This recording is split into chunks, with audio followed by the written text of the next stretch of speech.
모두들 안녕하세요. 반갑습니다. 평안하시죠? 오늘 하루도 주님과 동행하며 주의 사랑 안에서 건강한 하루가 되시기를 바랍니다. 오늘 축복의 기도는 시편 40편입니다. 함께 고백하겠습니다. 내가 여호와를 기다리고 기다렸더니 귀를 기울이사 나의 부르짖음을 들으셨도다. 나를 기가 막힐 웅덩이와 수렁에서 끌어올리시고 내 발을 반석 위에 두사 내 걸음을 견고하게 하셨도다.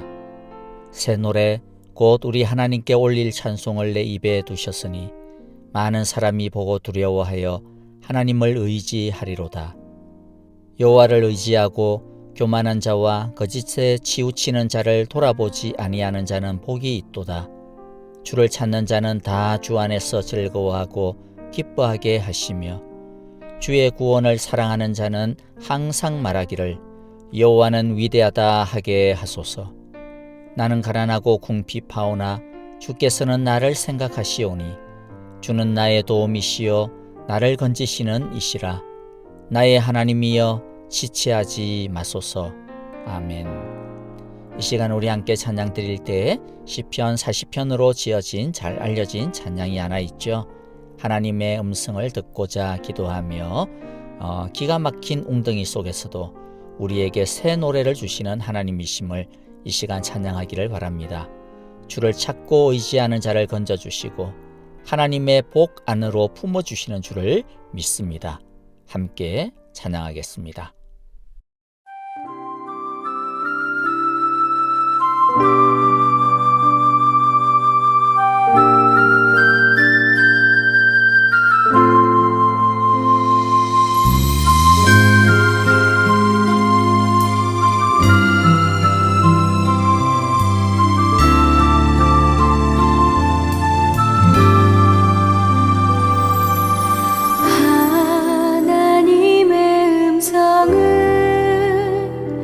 듣고자 기도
오늘의 말씀은 신명기 21장 1절부터 14절입니다.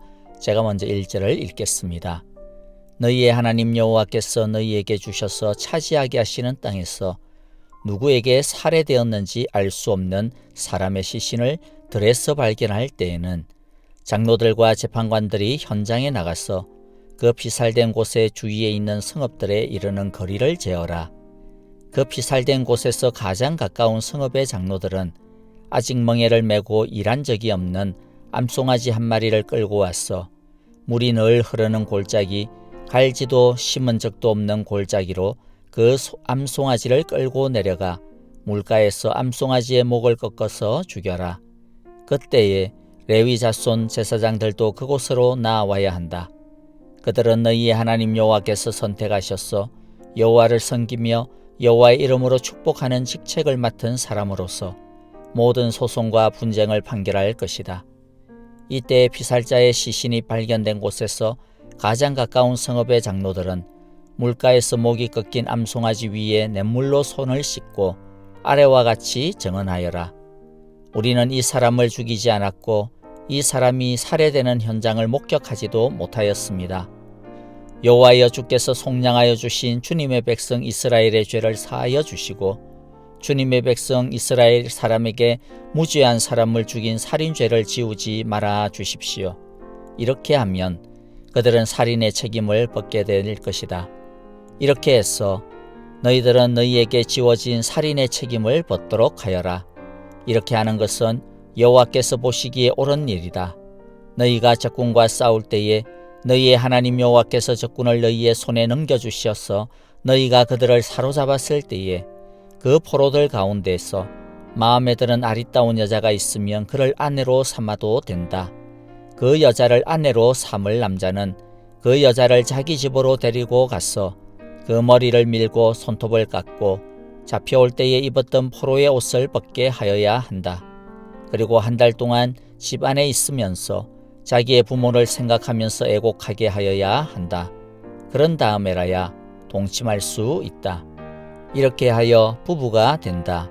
그 후에 그 남편이 더 이상 그 여자를 마음에 들지 않게 되면 그 여자의 마음대로 가게 하여야 한다. 돈을 받고 팔아서는 안 된다. 남편이 그 여자를 욕보였으므로 종으로 팔아서는 안 된다. 아멘. 오늘 말씀은 언뜻 보기에는 전혀 상관없어 보이는 두 사례를 들고 있습니다.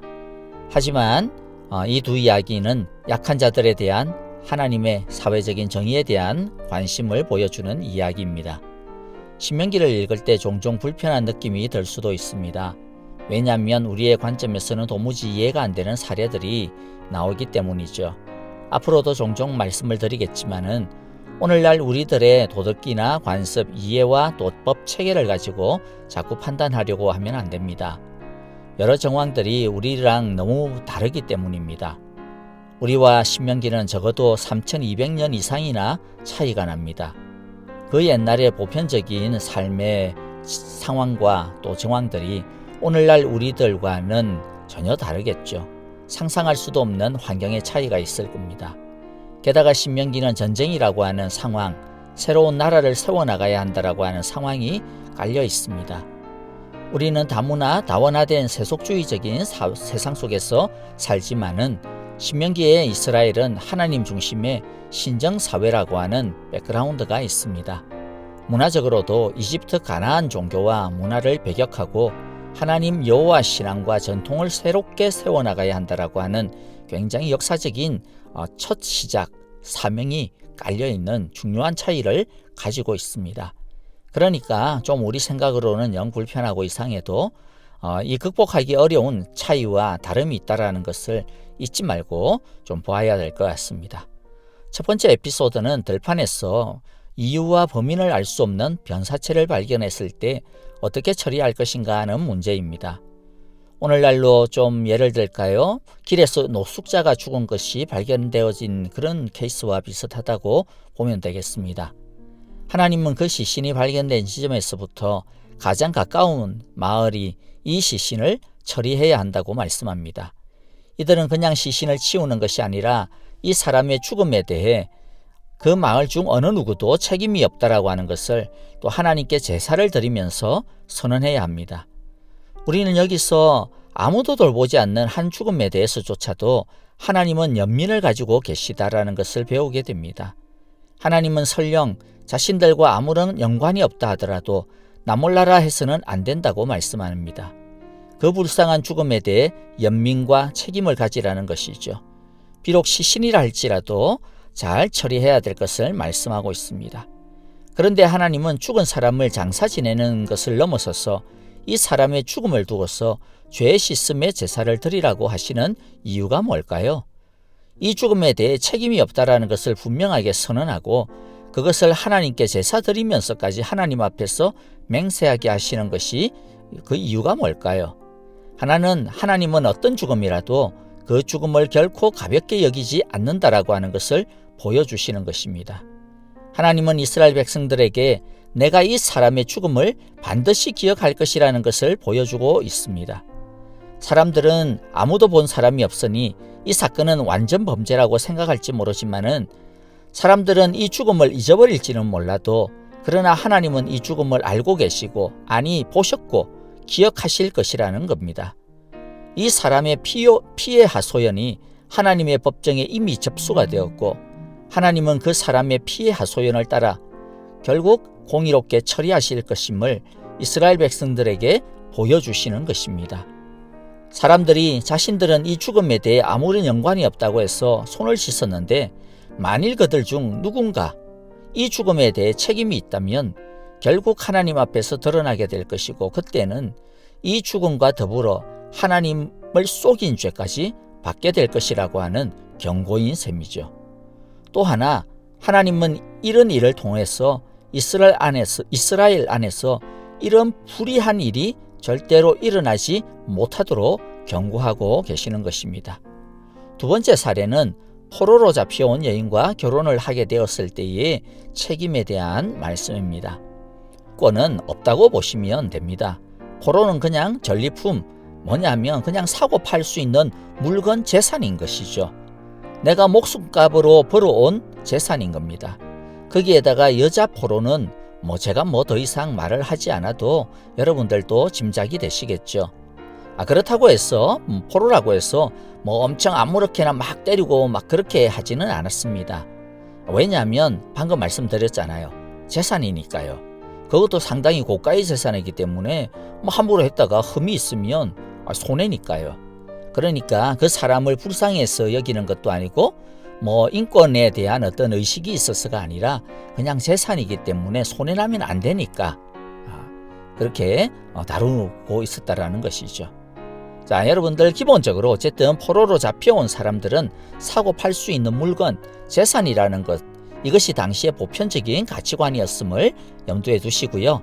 자, 그런데 하나님은 만일 여자 포로 중에 마음에 들어 결혼하기를 원한다면 결혼해라 말씀합니다. 자, 그런데 결혼할 때는 더 이상 이 여자를 포로로 대우해서는 안 된다고 말합니다. 보통 이스라엘 여자랑 똑같이 동등하게 대우를 해야 한다는 것이죠. 자, 머리카락을 밀고 손톱을 깎고 그렇게 하라고 하죠. 자, 이것은 정결의식입니다. 단순하게 목욕 그런 것이 아니라요. 손톱깎이 해서 어떤 미용 작업 그런 것이 아니라 일종의 상징적인 표현인데 이전의 이방 문화와 습관을 버린다라는 뜻입니다. 그래서 이스라엘 사람으로 받아들인다라는 뜻입니다.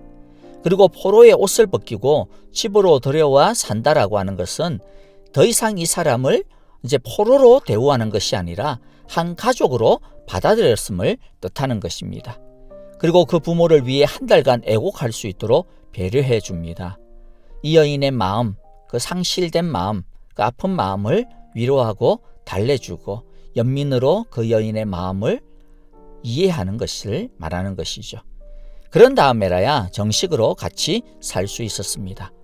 포로라고 주인이 마음대로 하고 싶은 대로 자기 마음대로 함부로 해서는 안 되는 것입니다. 욕정의 대상으로 하룻밤 대상으로 대해서도 안 되고 착취의 대상으로 삼아서도 안 되는 것입니다. 정말로 존귀하게 대해주어야 합니다. 이 여인의 마음을 보듬어주고 연민의 마음으로 대해주어야 합니다.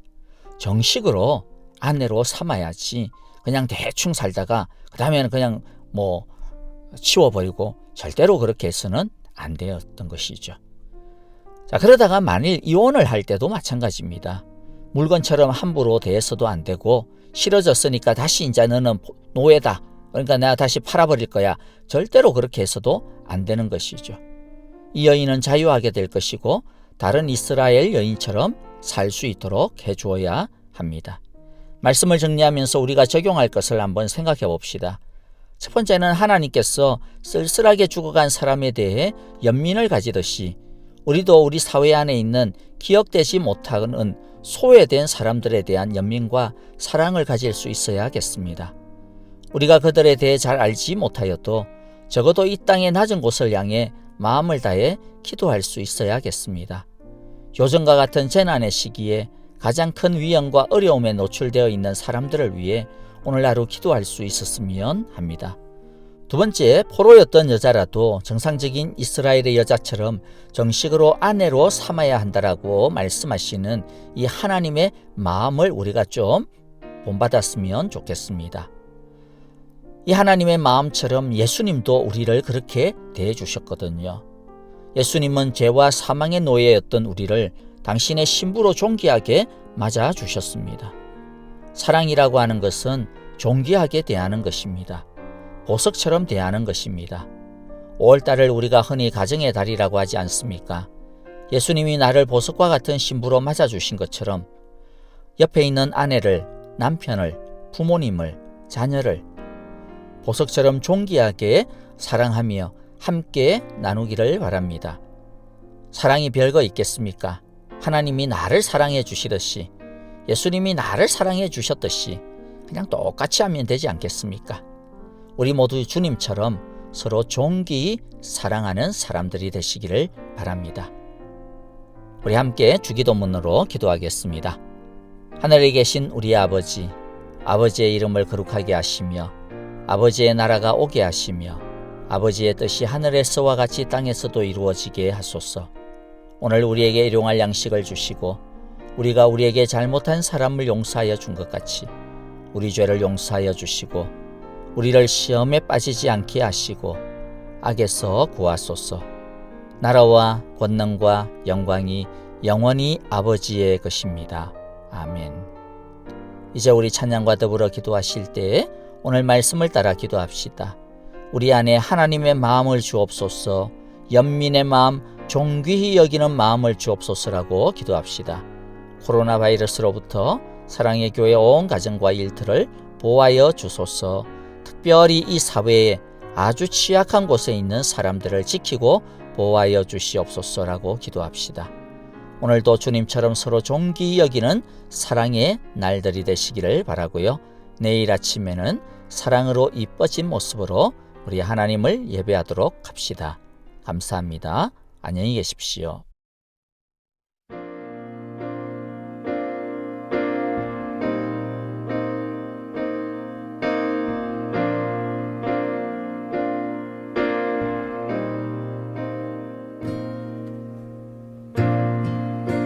주님 곁으로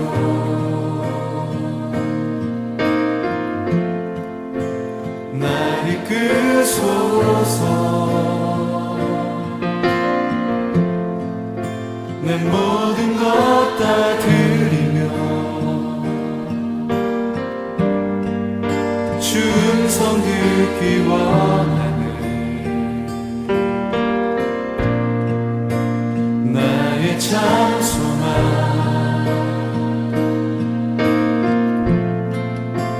그 무엇과도 바꿀 수 없는 주사.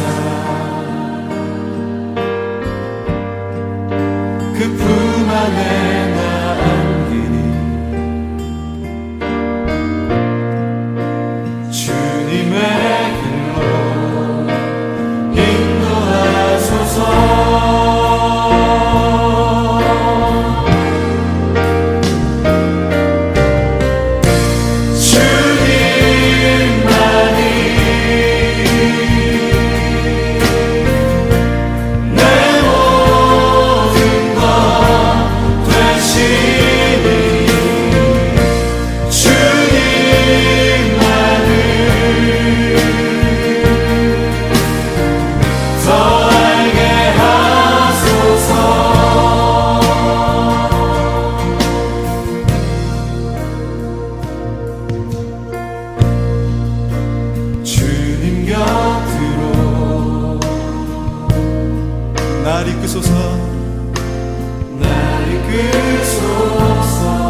주시옵소서.